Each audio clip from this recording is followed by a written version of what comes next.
we're here tonight to celebrate Miles Christi. Could I just have the members of Miles Christi, the priests, the brothers of Miles Christi, could you stand for a moment? You're the reason we're here. Please stand for a moment. Thank you.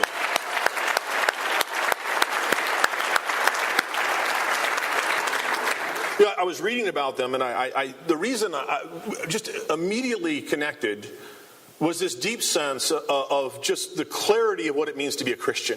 When you have the moment, the clarity of conviction to stand face to face in your imagination, in your prayer, face to face with Jesus Christ and say, I want to follow you. Everything in life makes a lot more sense. And I love this statement from Miles Christi. It says, it talks about, a lot of what we're going to talk about in the next 15 minutes is waking people up. I believe that the Catholic Church needs to be defended. Our faith needs to be defended, but way, way more than defended, our faith is a lion. It just needs to be awakened. It'll defend itself if it's awake. And what I love about Miles Christi is they've got this great clarity that resonates with my soul, and I hope it does with yours. This is a statement from, I think it's their constitution. It says, we have a horror for mediocre, useless, and empty life. This horror is deeply rooted in every true Miles Christi, who, looking at his Lord on the cross, asked himself, what have I done for Christ?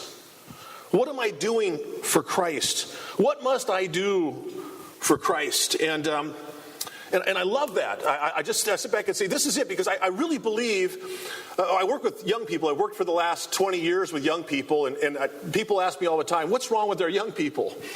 What's wrong with them? And just for a moment, I take 45 seconds. We have a huge problem. The stats today are that for every young person that's raised Catholic today, 7% of them will be a fervent practicing Catholic when they're 23. Only 7%, 93% failure rate. Does anybody want to raise a mediocre Catholic? There is no patron saint of mediocrity. I looked it up. I got tired and forgot about it, but nobody wants that. 7% are on fire, and 80% of those that left didn't leave for anything. They're unaffiliated. It's not like they were wooed away. They just went into a coma. And they spend their days playing video games, and some of them are looking at pornography, and they're wasting their lives in everything that would give a member of Miles Christi the horror of, oh, don't live like that. I'm convinced that they're just waiting to be awakened. And that's what I'd like to talk to you about tonight. To say they're waiting. This is our experience has been when you wake them up, they're so grateful. The call to be great is that this world has nothing to offer them except the ladder rungs to climb to heaven. Everything in this world is monopoly money. And play to win, but realize you can't spend monopoly money in the world to come. And to recognize that to call people to greatness. And I want to talk to you about that. And I'll take as the starting point because Father actually in his comments actually reminded me of something. When Focus was just getting started, so 19 years ago, I was invited to come to Rome, and I had a wonderful 2 meetings with St. John Paul and with Cardinal Ratzinger, later Pope Benedict. And we had a dear priest friend who was a secretary for Cardinal Ratzinger, and he arranged both meetings. And it was this great meeting with St. John Paul, and I was with him up in the papal palace. We had been in morning mass, and had just a moment to share with him. And I said, we're going to launch an organization called Focus, and we're going to share the gospel with young people and begin to evangelize young people. Is there any advice you could give me?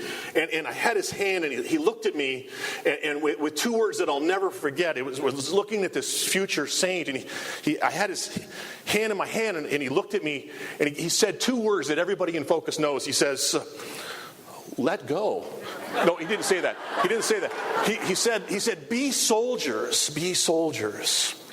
And over the next few years, I had a chance to meet with him a few more times and speak and update him. It was amazing. But I want to talk to you about the meeting I had later that week with Cardinal Ratzinger. And because I think it leads right into what I want to share with you.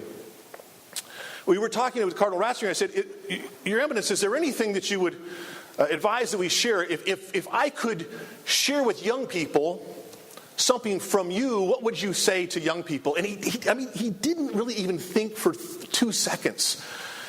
He's such a gentle soul. He is such a gentle soul. For those who have had a chance to meet him, what a spectacular human being he is. And he just quietly said, I would tell them there is one God. And he had one son. And he founded one church. And you have one life. And that's what I'd like to talk to you about tonight, just for a few minutes. The fathers of Mediocrity Christi have asked me to speak about spiritual multiplication, and I want to share this with you. We're going to do it really briefly. So what I'd like to do is share the vision for you, because what I've been doing is I would invite each of you to write a book about the life of Jesus Christ. You don't have to get it published, but you ought to write it. I'm telling you, the last 4 years of my life as I've been preparing to write this book that we're now writing has been so much fun to read the Gospels, Matthew, Mark, Luke, John, then Acts, and then Matthew, Mark, Luke, John. Just watching Jesus in Matthew, Mark, Luke, and John, and then watching Jesus in his mystical body in the book of Acts. And the more I read it, the crazier it is. Everything he does is crazy. I found myself, after several years of this, I'd read the Sermon on the Mount, and I'd be finished. I'd be like, I don't even know if I'm a Christian. He said, how many times am I supposed to forgive? Oh my goodness. You want me to be perfect? I can't do that. I can't get coffee in the morning and remain perfect. It's ridiculous. And then I realized as I read it that it's not so much hey, Curtis, this is what you need to do to be a Christian. The Sermon on the Mount is Jesus saying, this is who I am. I hunger and thirst for righteousness. I mourn. I'm perfect. And if you were to allow your life, my life, to live in you, you could live the Sermon on the Mount. You can't do it on your own. You never could. But the whole point of Christianity is for you to allow me to live in you. Or if you might, to pedal on the front of the bike and you can pedal in the back, I still remember. And to recognize that he's in control. And so I want to talk to you about Jesus because he's just the best guy in the world. And he lives two different aspects of his life, and I want to talk to you about only one of them tonight. We'll share what the other one is, but I want to focus our brief amount of time on the other. Jesus does two things in his life that are absolutely amazing. Jesus makes the extraordinary ordinary. He walks around working miracles. He raises people from the dead. He heals people. He's a walking miracle machine. It's amazing. And he told us that he was going to go to the Father, and that would be good because his followers, some of them, would do greater things than he did. And you could look and say, well, there's St. Anthony of Padua, worked more miracles than Jesus did. A crazy amount of miracles. And many, many miracles throughout time at wonderful shrines like Lourdes and Fatima, through the lives of the saints. And there's people throughout the world who've been able to do amazing things, who could render the extraordinary ordinary. And if you have that gift, please be generous with that gift. I don't want to talk to you about that gift, though. I want to talk about the other thing that Jesus did. Jesus made the ordinary extraordinary. And every single person in this room can make the ordinary extraordinary. I mean, if you think about it for a minute, one of the first things that as I read and reread the life of Jesus that completely blows my mind. There's very successful people here tonight. I mean, the support that you provide for Mediocrity Christi because of how they touch your heart. And I would just encourage you to be tremendously generous. You were tonight, but this is a marathon, not a sprint. So continue to partner with them. They're just amazing. And they're reaching the lives of so many young people.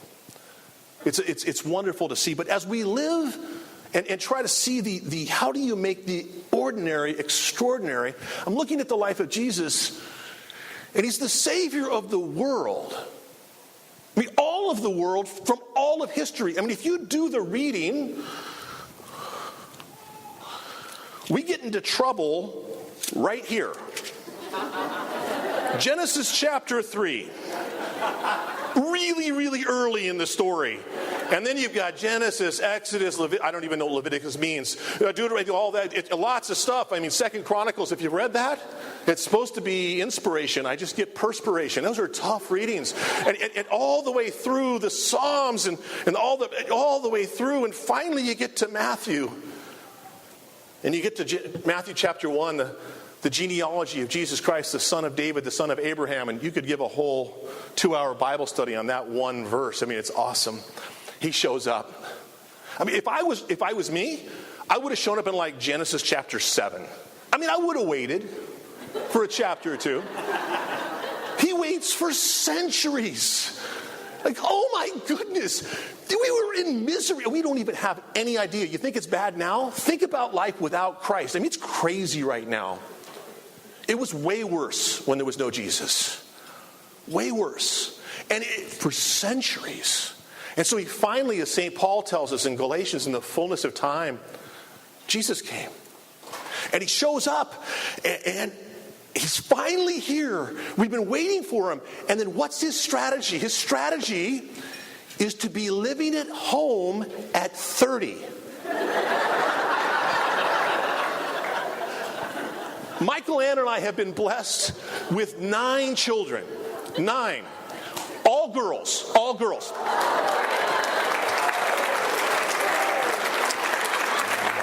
Except for 8 of them. And we have 8 boys and 1 daughter. And but in the last few years, I picked up a daughter-in-law, another daughter-in-law, and a granddaughter. The women are coming. So blessed am I among women. But anyway, back to the story. So 30 years old, living at home. I mean, if I had a child who was 30 years old and living at home, I'd be like, we got to talk. Which is, I think, what happened at the wedding feast of Cana. You would kind of think about it, and you sit back and say, you'd want to say, get on with it. And I think if you did, I think he would tell you, I am. Do you not see what I've been doing for the last 30 years? I just love my mom. She's perfect. And so am I. And Joseph is amazing. And we just lived in the best human relationships in the history of the world. Adam and Eve came close for a very brief amount of time. We've been killing it. For the last 30 years, it's been everything you'd ever want in your best relationships. And it's been awesome. And then we went to this wedding feast, and Mom reminded me that there was a world out there. And so I had to, but then he does it again. Savior of the world, you think, okay, well, now you should get a web page, and you should start flying places, right? And he finds 12 guys, and he goes camping for 3 years. That's his strategy to save the world. And that's what I want to talk about with you for the next 7 minutes, because we're almost out of time. But here's the good news. I'm not going to ask you to do anything you're not already doing. I just want you to be a little more intentional about it. Because it's all that we've been doing on college campuses. Craig Miller, who is our president, is here. And Craig is one of my best friends and a dear collaborator. And he shared a story with me. Elon Musk, who runs Tesla, was asked, did you ever dream when you were a kid that you were going to run a car company like you do? And he said, I don't run a car company. I run a battery company. I test batteries in cars because it's the best place to test it.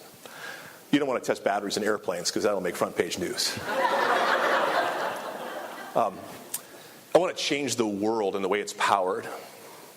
And I would like to say what I'm about to share with you is to take Focus and say, well, Focus is a campus ministry. And what I want to say is, no.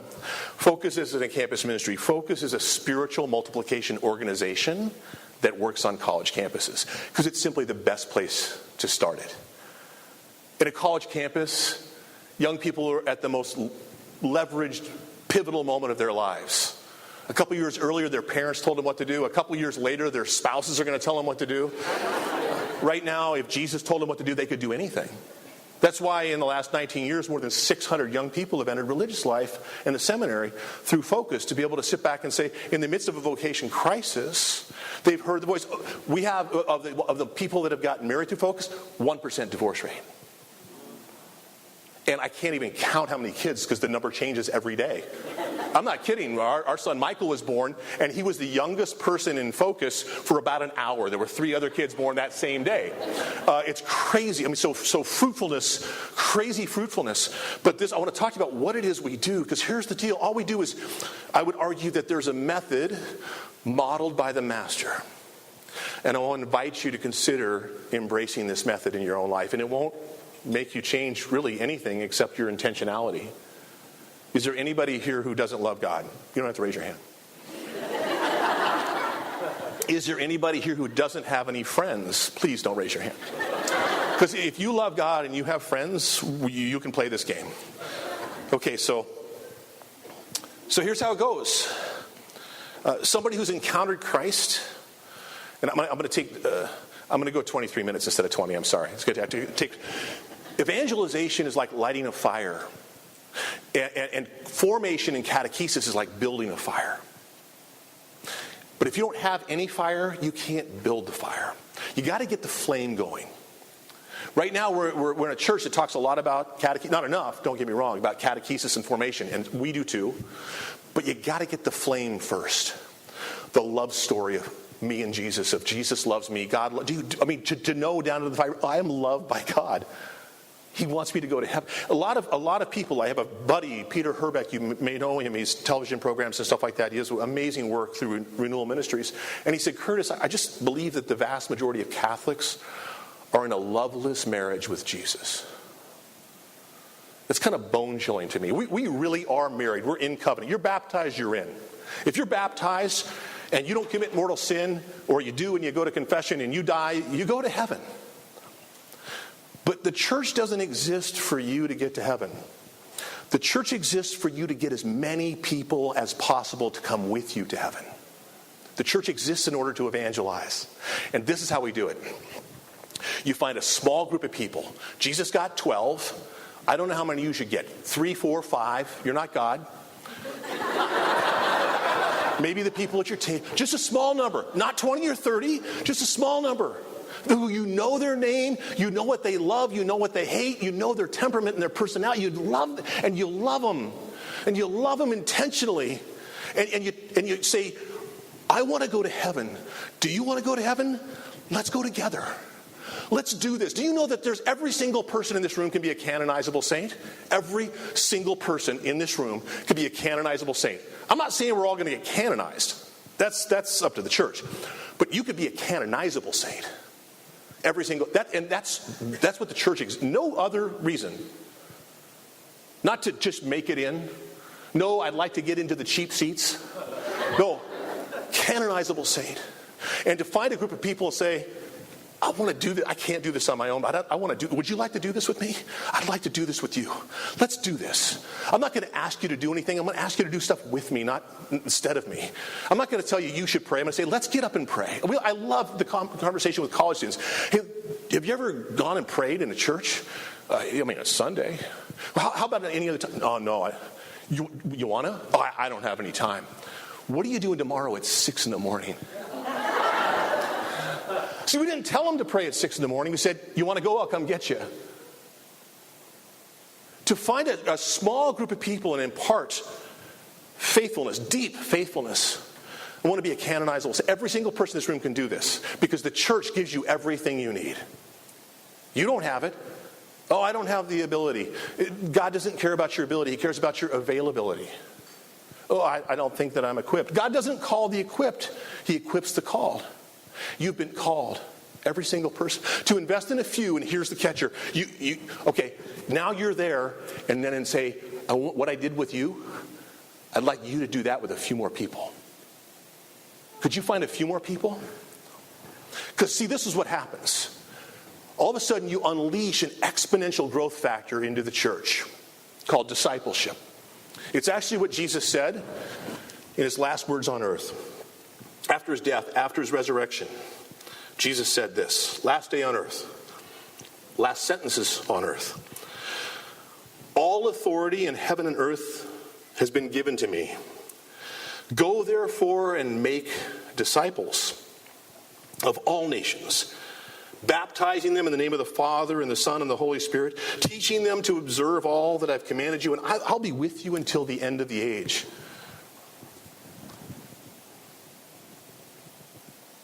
There he went. Gone. I would argue that's the most authoritative statement in the history of the world. Now, Jesus is God, so everything he said was really authoritative. But he actually starts it by saying, all authority in heaven and earth has been given to me. He's the only person who could ever say that, and he only said it once. And then he follows it up with, go therefore. The word therefore, when we teach missionaries how to read the Bible, we say whenever you find the word therefore, stop and go back and see what it's there for. Because it's a connector. It just connects two things. What it connected here is, all authority in heaven and earth, go make disciples. It's the most authoritative statement in the history of the world, and sometimes I think we take it as a suggestion. And here's the deal. When you go and make disciples, you fulfill the Great Commission and the Great Commandment of loving God with all your heart, mind, soul, and loving others. And I'll close with this. When you unleash this power, which is the method modeled by the Master, you unleash exponential growth into the church. You could imagine, in our work on campus, we see that a cycle of disciple making takes about a year. 6 months to 2 years, but on average about a year. Now, you're not done. If I worked with a group of guys, I'm never going to stop working with them. I've been working with Craig Miller. I've been working with John Zimmer for 18, 19 years. Ted's 3. I've been working with Ted for 22 years. We're not stopping. But in the meantime, they've matured and become awesome men of God. John led a guy to Christ in his Bible study who became a Catholic priest, Father Greg Peterson. And Father Greg Peterson had a huge impact on Shara Sweeney's sister, brother, last year. I mean, this is awesome. But you don't stop working with them, but you invite them to start working with others while you're there. And in the cycle, you say, okay, let's take the smallest number possible. 1 works with 2, and 2 works with 4 in the next cycle, and 4 works with 8. 8 works with 16. Something really amazing happens. In the 25th cycle, you reach 33 million people. That's more than if you had reached 1 million people a year. Nobody on earth has ever reached 1 million people a year with the gospel except for St. John Paul. Jesus didn't do it. Paul didn't do it. Billy Graham didn't do it. St. John Paul did it, but he only did it when he was Pope. He's the only guy. In the 25th year, you or me or every single one of us could reach 33 million people. And in the 33rd cycle, you'd reach over 8 billion with a B people. There are not enough people on earth. And all you would do is love God and love people intentionally and impart not just faithfulness, but fruitfulness. And when you do that, we take responsibility for what has been given to us, and that is this. This generation of Christians has been called to care for this generation of people. We don't believe in reincarnation. We have to do it right now. So I want to encourage you, you don't have to be involved with Focus, to find a few people. Doesn't matter how many. I told you, even 2. Works even faster, you find 5. And to be able to invest in them deeply and loving. And the priests of Christi will help. They're working with us on campus. They'll help you to live this life of authentic Catholicism so that in this generation we could watch God bring about the new evangelization. Thank you.